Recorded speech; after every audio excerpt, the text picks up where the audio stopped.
Le micro est-il allumé? Ça fait 5 ans sur ma chaîne, maintenant que je fais cette vidéo. Le temps passe très vite. Sleigh bells ringing, diamonds blinging, carols singing, favorite season. Sleigh bells ringing, diamonds blinging, carols singing. Hello tout le monde, contente de vous retrouver aujourd'hui pour une vidéo bien spéciale. Ça fait 1 an qui s'est encore écoulé. 1 an pendant lequel nous avons testé, découvert, adoré, parfois détesté un certain nombre de produits. Nous en sommes à cette vidéo que vous attendez tous chaque année et que j'attends moi aussi chaque année pour faire le point un petit peu de ce qui s'est passé. Aujourd'hui, les favoris du mois, petit prix de l'année 2021. Il y a beaucoup de choses dont j'ai envie de vous parler, donc on va pas s'attarder, on va pas parler plus longtemps, on va sauter dans le vif du sujet. Et on va commencer par la catégorie teint. Sérieusement, c'était l'année des fonds de teint cette année. Il y a eu de belles découvertes.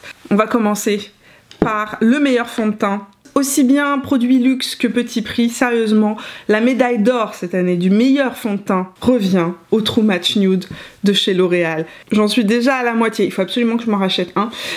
Donc le True Match Nude de chez L'Oréal, nouveau fond de teint, sérum infusé d'acide hyaluronique, qui a fait beaucoup parler de lui ces derniers temps.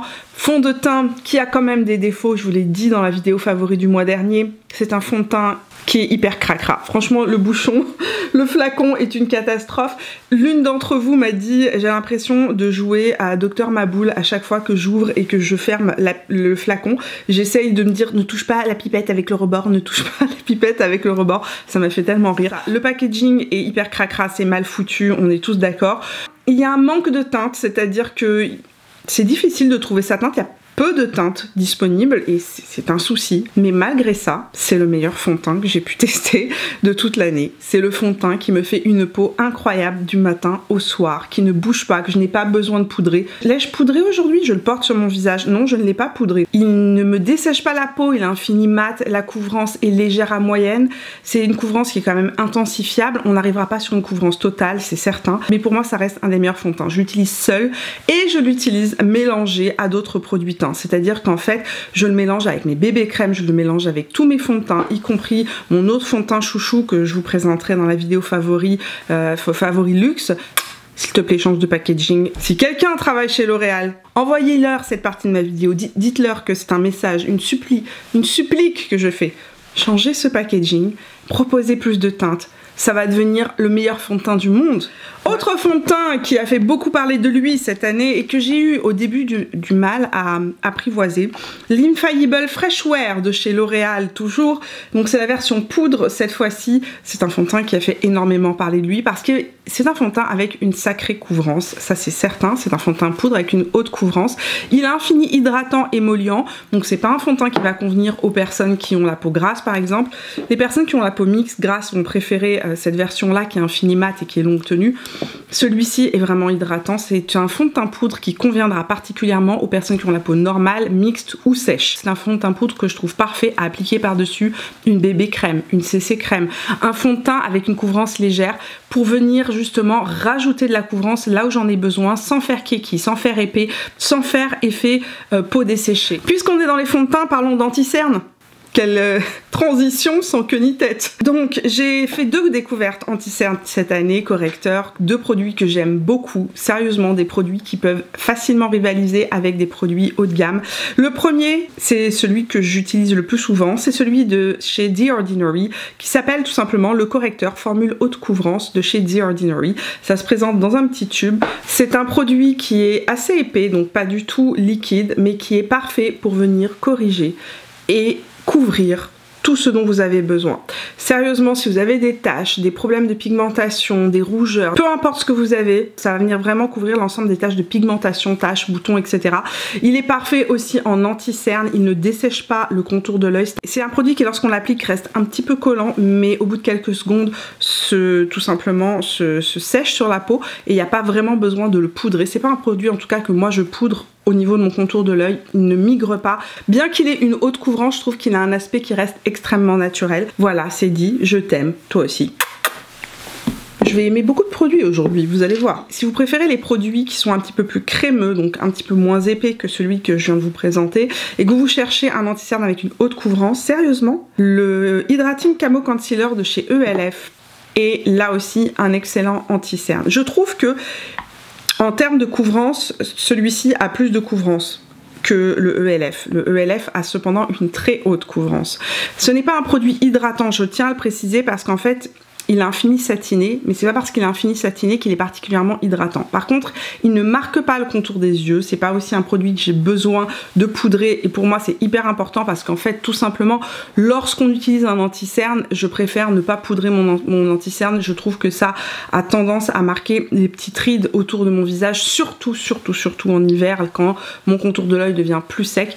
Donc c'est un anti-cerne que j'aime beaucoup utiliser et que je trouve quand même super intéressant parce que pareil, il va bien couvrir les taches, les boutons, les petits défauts de la peau. Voilà pour mes anti-cernes préférés. Parlons illuminateurs. Cette année, 2 illuminateurs ont marqué mon année, des illuminateurs que j'aime et que j'utilise très souvent dans mon quotidien. Mes 2 gros chouchous sont d'abord, le premier c'est le Eyeglass, donc qui est une poudre illuminatrice de chez NYX. Sérieusement, ce n'est absolument pas une poudre, ou alors c'est une poudre d'une hyper crémeuse. Je trouve qu'on est plus sur une formule gel qu'une formule poudre. Si on regarde l'intérieur du produit, c'est vraiment ça ressemble plus à de la pâte à modeler. C'est l'illuminateur que je porte aujourd'hui sur le visage. Ce que j'aime dans cet illuminateur là, comme je vous ai dit, c'est sa formule justement gel. Les formules gel marquent beaucoup moins la peau que les formules qui sont plus poudreuses ou les formules qui sont plus pailletées. On est sur une formule qui se fond complètement dans la peau. C'est un illuminateur qui donne vraiment juste ce reflet. Ma peau est hydratée, repulpée lorsque je tourne mon visage, mais qui ne se voit pas, qui se fond dans la peau. Et c'est ce que j'aime beaucoup dans cet illuminateur là. Autre illuminateur qui est un énorme chouchou, c'est le Super Shock Chic dans la collection Colourpop et Disney Tinkerbell, n'est-ce pas, fait clochette. C'est le Happy Salt de chez Colourpop. Là aussi on est sur une formule gel. Les formules gel ont cet avantage, comme je vous l'ai dit, de ne pas marquer les défauts de la peau, d'être extrêmement fine et de se fondre complètement là aussi dans la peau sans marquer les défauts. Donc là je vous l'ai appliqué ici. Le Happy Salt est un illuminateur là qui est rose gold, mais un rose gold un petit peu froid. Il y a quand même de l'argenté à l'intérieur, alors que celui de chez NYX qui est juste à côté sur ma main, lui est plus doré. Pour moi, les deux au niveau de la formule se valent. La différence, je vous dirais, c'est que celui de chez Colourpop est un petit peu plus impactant que le NYX qui reste plus naturel. Donc en fonction de ce que vous aimez. Comme base à maquillage, sérieusement, celle qui s'est le plus démarquée cette année, selon moi, par rapport à mes besoins et aussi à mon type de peau, c'est la Marshmallow Primer de chez NYX. C'est une base qui fait à peu près tout. D'abord, ce que j'aime beaucoup, c'est qu'elle va faire un canevas de peau qui est lissé, donc ça permet en fait d'avoir un joli canevas pour poser son maquillage. Elle a tendance à lisser les traits, elle a tendance aussi à éclaircir le teint, donc si vous avez des taches de pigmentation, des rougeurs, etc., elle est vraiment géniale parce qu'en fait elle va neutraliser un petit peu. C'est pas vraiment une base verte ou autre, mais elle va neutraliser quand même un certain nombre des problèmes de pigmentation de la peau. C'est une base aussi qui va hydrater et c'est une base aussi qui va prolonger la tenue des produits teints. C'est pour ça que je l'aime énormément. C'est une base qui est assez généraliste et qui répond à un certain nombre de problématiques. Blush maintenant. Alors, j'ai découvert cette année, ce ne sont pas des nouveautés, mais moi je les ai découverts cette année, des blushs en crème que je trouve vraiment d'excellente qualité. Ce sont des blushs de chez Kiko. Ce sont des Velvet Touch. Donc ce sont des sticks blush. Il y a 2 couleurs que j'ai. Moi j'ai le 07 et le 05. Le 07 est un nude rose un petit peu mauve, donc un petit peu froid. Je pense que c'est une couleur extrêmement universelle et le 05 que je porte beaucoup plus en été que maintenant est un pêche extrêmement vif, extrêmement frais. Ce sont des blushs qui se travaillent très facilement. Vous pouvez les travailler avec n'importe quel pinceau à blush. Ils vont se fondre dans la peau et avoir un fini poudre. Donc c'est pas du tout des blushs qui ont un côté émollient ou qui vont avoir un effet collant sur la peau. Non, ce sont des blushs qui lorsqu'on les estompe vraiment deviennent comme une poudre et viennent teinter la peau.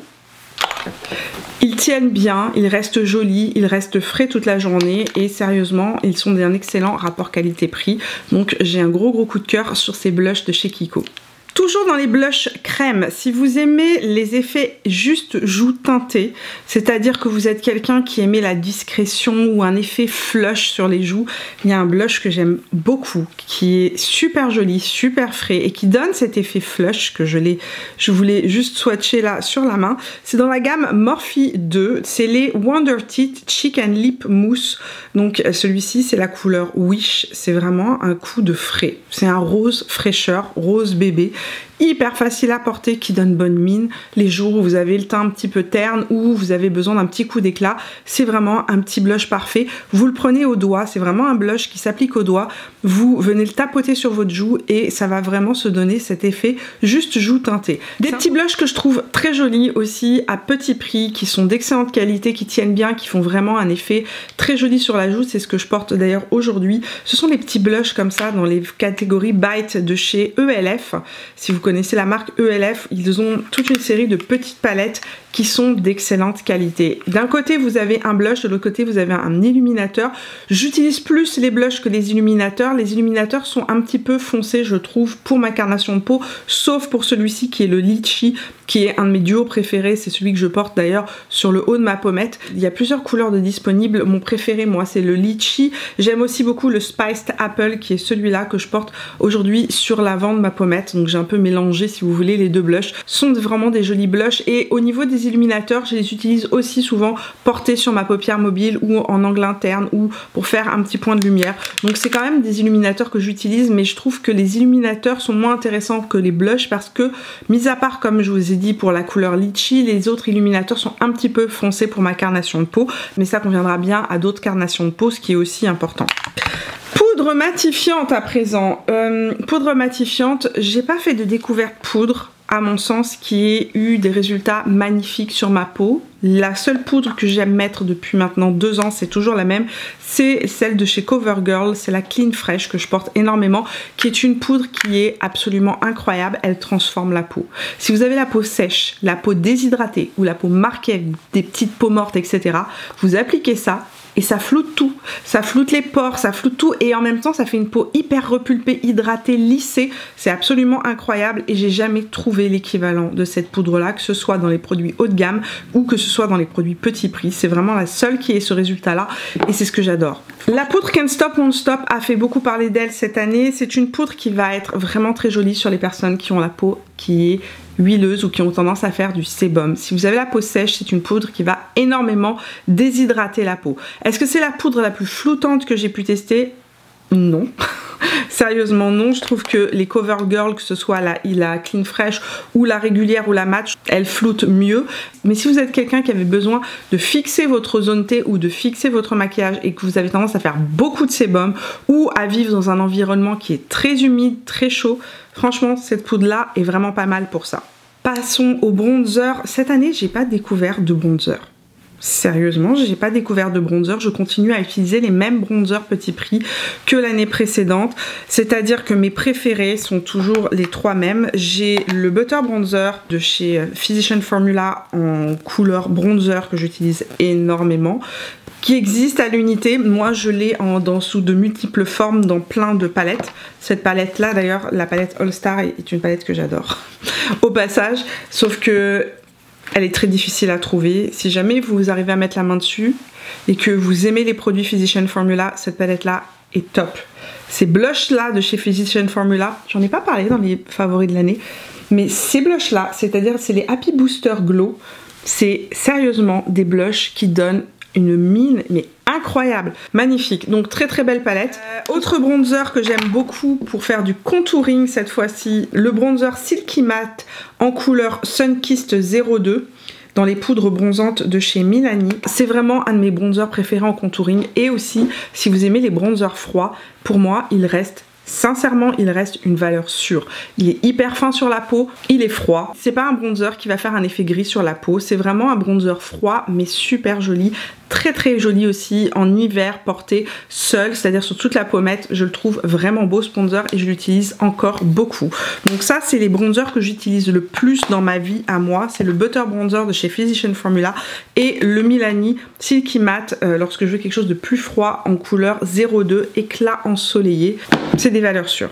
Parlons maintenant des produits pour les yeux et cette année signe le grand retour. La grande réconciliation avec Colourpop dans ma vie. J'ai été éblouie par un certain nombre de palettes Colourpop cette année qui sont devenues tout simplement pour moi des indispensables. Meilleur rapport palette petit prix, pour moi ça reste les produits Colourpop. Et sérieusement, les palettes de chez Colourpop des fois me déçoivent. Il y a certaines palettes que j'ai pas trouvées genre extraordinaires, mais dans l'ensemble 90% des palettes restent quand même des basiques et des indispensables dans ma vie. Pour rappel, Colourpop, si vous êtes en France ou si vous êtes au Canada, les frais de douane sont calculés au moment où vous allez payer. Donc vous n'aurez pas de mauvaise surprise, les frais de douane sont inclus dans le prix que vous allez payer.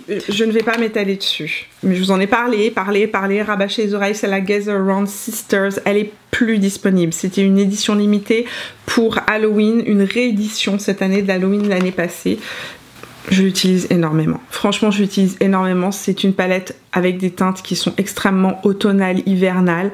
C'est pas une palette que je vais porter, je pense, cet été, mais pour l'instant, c'est une palette que j'aime énormément utiliser. J'adore sa color story. Je trouve que tous les fards sont d'excellente qualité. Elle propose des fards froids à l'intérieur, des bruns froids avec à l'intérieur des sous-tons argentés que je trouve sublimes.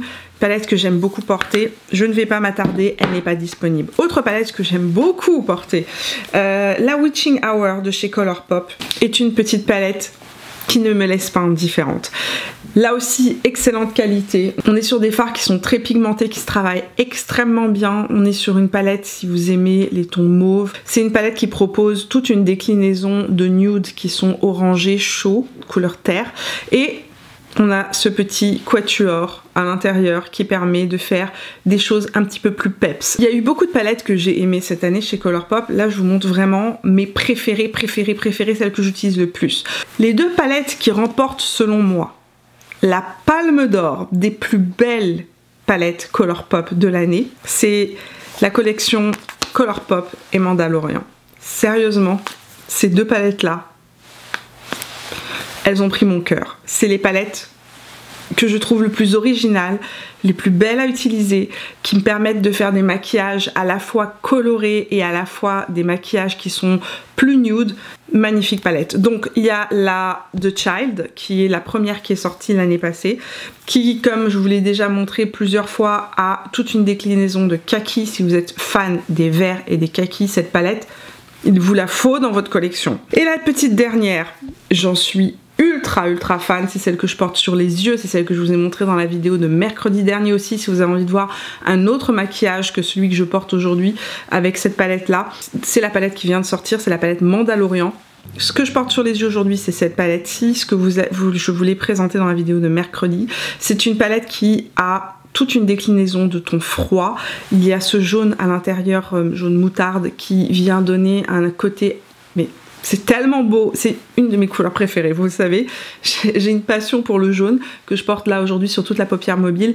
C'est vraiment un jaune moutarde qui tient très bien, qui s'estompe bien, qui s'applique bien. Attention, il est un peu poudreux, donc c'est une couleur que je préfère moi prélever d'abord et appliquer en aplat et ensuite estomper. C'est une palette que je trouve parfaite pour l'automne, parfaite pour l'hiver.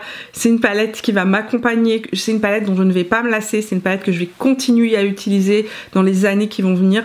Je la trouve parfaitement réussie. C'est une palette qui me donne envie de créer des looks. C'est la même chose pour celle-ci, la Witching Hour. C'est une palette qui m'a donné envie de créer des looks. Et les palettes que j'avais envie de vous présenter aujourd'hui sont des palettes justement qui peuvent vous pousser parfois à sortir un petit peu de votre zone de confort, mais tout en restant facile à utiliser. Je ne vous propose pas des choses qui peuvent demander un petit peu plus de maîtrise. Là, on est vraiment sur des fards extrêmement faciles à utiliser. Maintenant, parlons de petites palettes à tout petit prix, mais d'excellente qualité, qui m'ont bluffé. Ce sont les Bite Size Eyeshadow de chez ELF. Là, on est sur des choses un peu plus traditionnelles. Il y en a toute une sélection. Il y a des palettes plus bordeaux, des palettes plus roses. Ici, on a la plus neutre, qui s'appelle la Cream and Sugar, qui est celle que j'utilise le plus, que j'utilise quand je voyage, que j'emmène avec moi. Regardez-moi la pigmentation de ces fards. Ils sont ultra crémeux, pas du tout poudreux, c'est très facile à appliquer, ils font pas de chute. La qualité de cette palette me laisse complètement stupéfaite parce qu'on est sur un tout petit rapport qualité-prix. Crayon pour les yeux, mon amour sans fin pour les crayons Colourpop. Dès qu'il y en a des nouveaux qui sortent, je les achète, sachez-le. Ce sont des crayons gel que je porte aujourd'hui moi dans ma muqueuse supérieure, qui tiennent relativement bien. Ils sont très faciles à utiliser, ils glissent sur la peau. Si vous les utilisez en trait de liner, ils ne bougeront pas de la journée. Si vous les utilisez dans la muqueuse intérieure, en fonction évidemment de votre état de larmoiement des yeux, ils vont tenir plus ou moins longtemps, mais ils ont quand même une belle tenue et ils ont toute une déclinaison de couleurs que je trouve absolument magnifique. Produit à sourcils, puisqu'on est dans le regard, sérieusement, NYX cette année, ils ont battu tout le monde. J'ai pas trouvé meilleur rapport qualité-prix que les Lift and Snatch de chez NYX, qui sont donc ces feutres qui permettent de faire du poil par poil, ultra fin, excellente tenue, hyper facile à utiliser.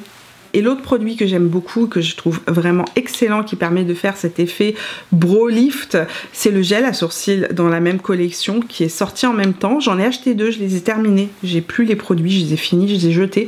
Et j'ai voulu en racheter, je les trouve plus à la pharmacie. C'est les meilleurs gels à sourcils petit prix que j'ai pu tester. C'est le Brow Glue Instant Brow Styler. Mascara, aujourd'hui je ne porte pas de faux cils. Sérieusement, aujourd'hui je ne porte zéro faux cils. Il y a un mascara petit prix que j'adore, que je trouve qui me fait des cils absolument magnifiques, qui n'est pas une nouveauté non plus, mais que j'ai découvert moi cette année.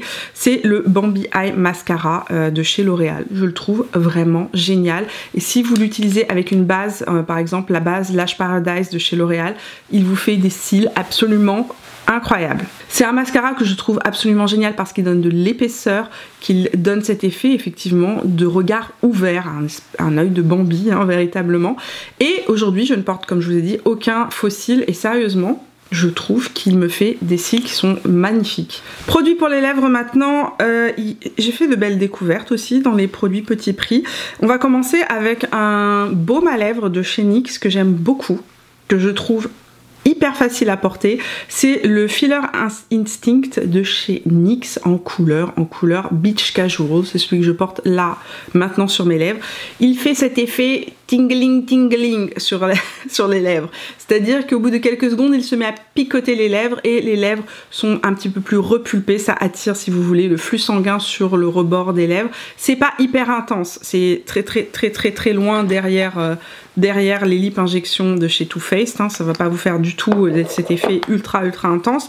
Mais ça picote très légèrement les lèvres. C'est pas une sensation désagréable. En tout cas, moi je trouve pas que ça fasse une sensation désagréable. Maintenant, on est tous plus ou moins sensibles à ce type de produit là. Autre petite découverte cette année, Maybelline a sorti les Ultimate que je trouve hyper jolis, très confortables. On est sur un fini mat mais absolument pas déshydratant.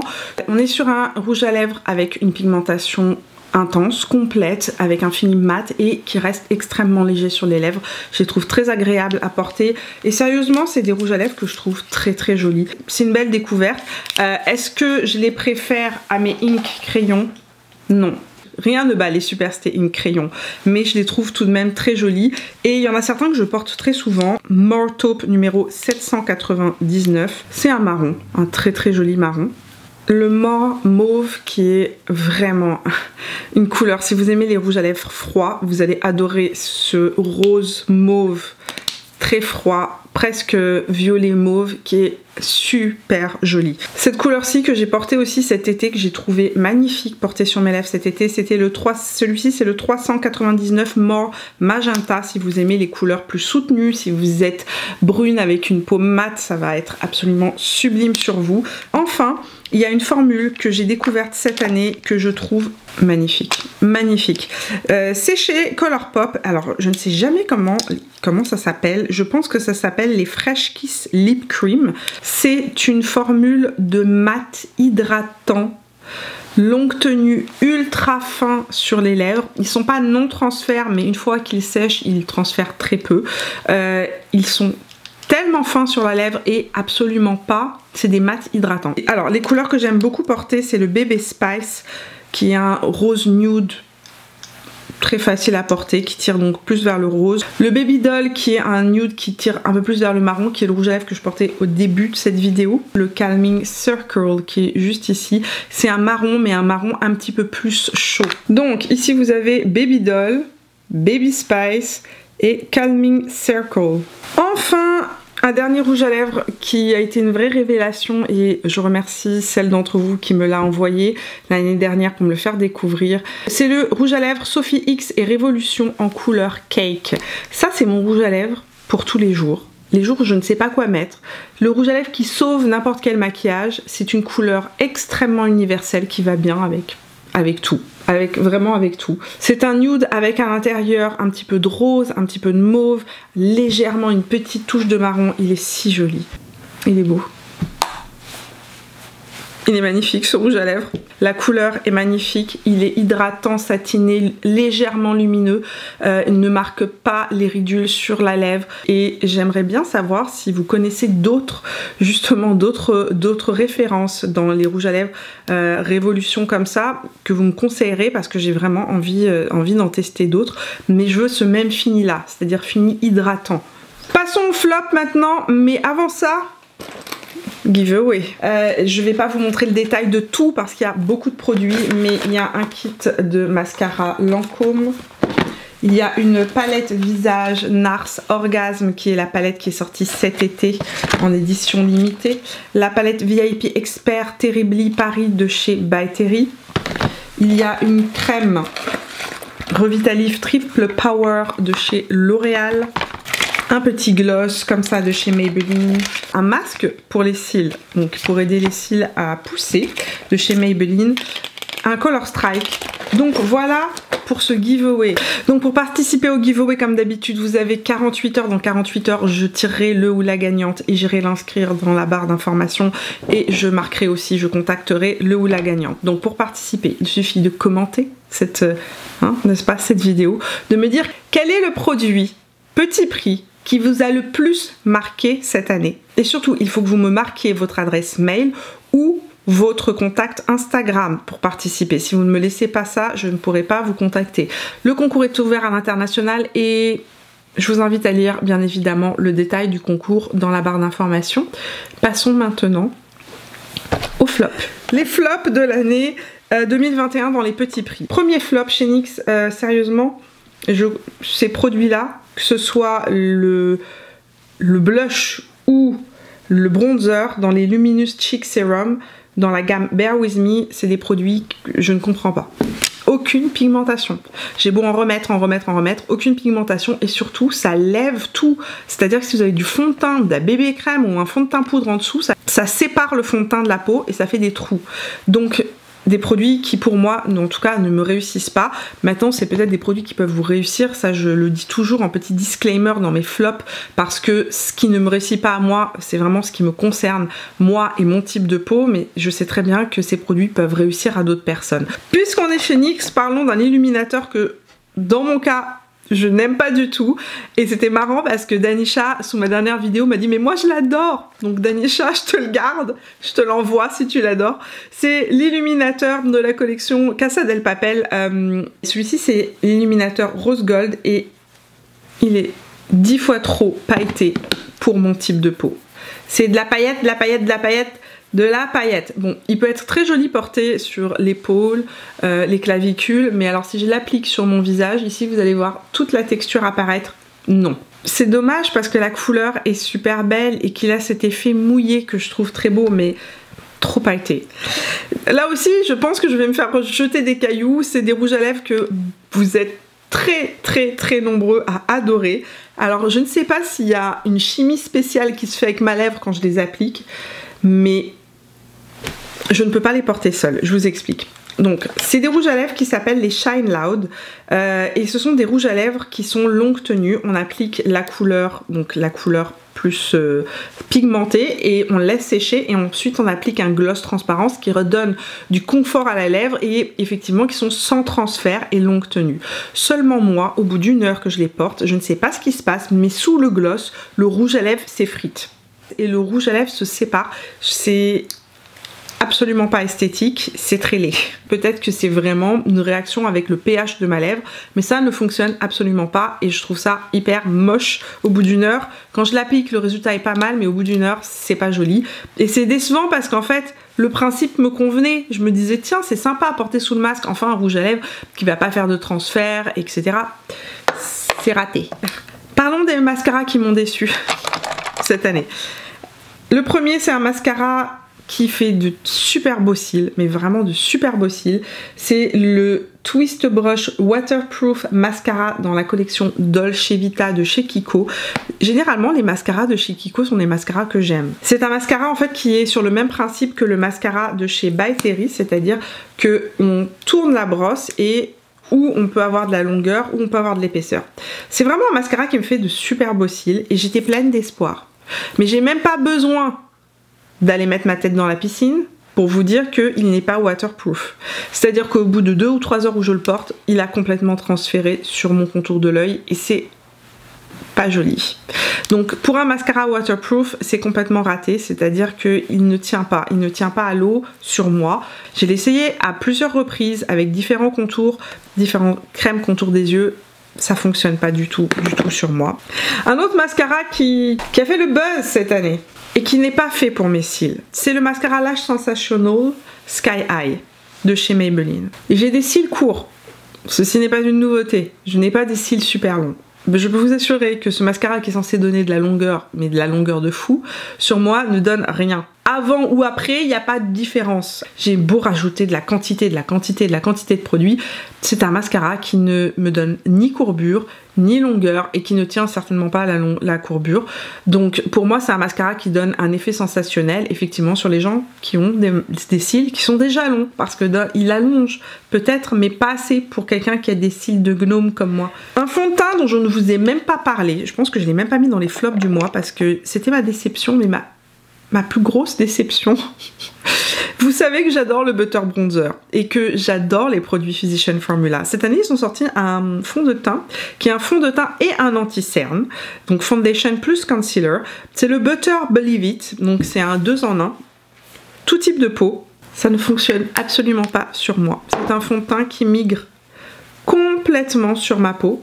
Pourtant, lorsqu'on l'applique, c'est un fond de teint qui sent super bon, qui est hydratant, qui a une belle couvrance, mais qui migre dans mes pores et qui se sépare en plaques sur mon visage. Ça fait un effet keki au bout d'une heure, il transfère. Si vous avez un masque, c'est une catastrophe, c'est-à-dire que dès que vous appliquez le masque, tout le fond de teint reste sur le masque.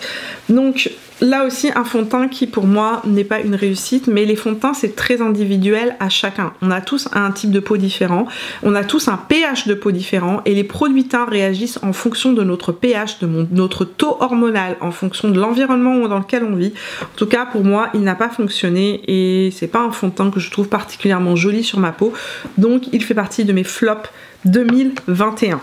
Dernier produit récemment testé et retesté et re-retesté et qui ne convient absolument pas à ma peau, c'est la brume fraîcheur de fixation à la noix de coco de chez ELF. Ce truc là matifie ma peau. C'est censé faire un effet lumineux et vous étiez plusieurs à l'avoir remarqué dans la vidéo où je l'ai testé. Je vous mettrai ici la vidéo en barrette d'information. C'est une vidéo combat de dupes. C'est un produit qui en fait me matifie la peau et me dessèche la peau. Donc tous les produits en dessous ont un effet terne, un effet moins joli, moins fin. Et en plus de ça, il faut noter que c'est un produit qui ne prolonge pas la tenue de mes produits teints. Bien au contraire, mes produits teints tiennent moins bien lorsque je l'applique. Donc un produit, je vous avais promis que je vous ferais un retour, donc je vous fais le retour maintenant. Là, c'est un produit sérieusement qui ne me convient absolument pas. Je trouve que dans les petits prix, il y a bien mieux dans les sprays fixateurs. Par exemple, il y en a un excellent chez Catrice que je trouve génial. Il y a celui de chez Maybelline aussi qui est formidable. Alors celui-ci n'est pas particulièrement, le Lasting Fix n'est pas particulièrement lumineux. C'est un produit qui va prolonger la tenue de votre maquillage, mais c'est aussi un produit excellent pour retirer l'effet poudreux. Donc je préfère de loin mon Maybelline Lasting Fix que ce truc là qui... Non, no way, ça ne vaut pas la peine. Sérieux? Bon voilà, on a fait le tour de ces tops et de ces flops. Avant qu'on se sépare, ces petites boucles, si vous vous demandez d'où elles viennent, hein, n'est-ce pas? D'où elles viennent. Je vous marque tout en barre d'infos. Ce sont mes petites boucles Ketchup Fantasy. C'est ma copine Danisha qui est youtubeuse beauté qui les fait. C'est une très très bonne amie à moi. Et c'est aussi une de mes découvertes petit prix préférées de cette année. Ça fait 1 an maintenant qu'elle a lancé sa marque Ketchup Fantasy. Ces boucles d'oreilles viennent de chez Ketchup Fantasy. Je les ai achetées avec mes sous-sous. Et sérieusement, ça fait partie de mes découvertes petit prix. préféré. Voilà, vidéo terminée. Merci d'être resté avec moi jusqu'au bout de cette vidéo. J'espère qu'elle vous a plu. J'espère que vous avez passé un agréable moment en ma compagnie. Si c'est le cas, n'oubliez pas de me laisser un petit pouce, de venir me rejoindre sur Instagram pour papoter avec moi tout au long de la semaine. Et si vous n'êtes pas abonné à la chaîne, vous pouvez le faire tout simplement en cliquant sur mon visage là où il apparaîtra. Je sors 2 vidéos de beauté chaque semaine, le mercredi et le dimanche. Mais actuellement, je sors 3 vidéos par semaine, le mercredi, le vendredi et le dimanche pendant tout le mois de décembre. Je vous fais plein de bisous et on se retrouve dans une prochaine vidéo. Jusque là, portez-vous bien. Ciao. Merry Christmas, everybody.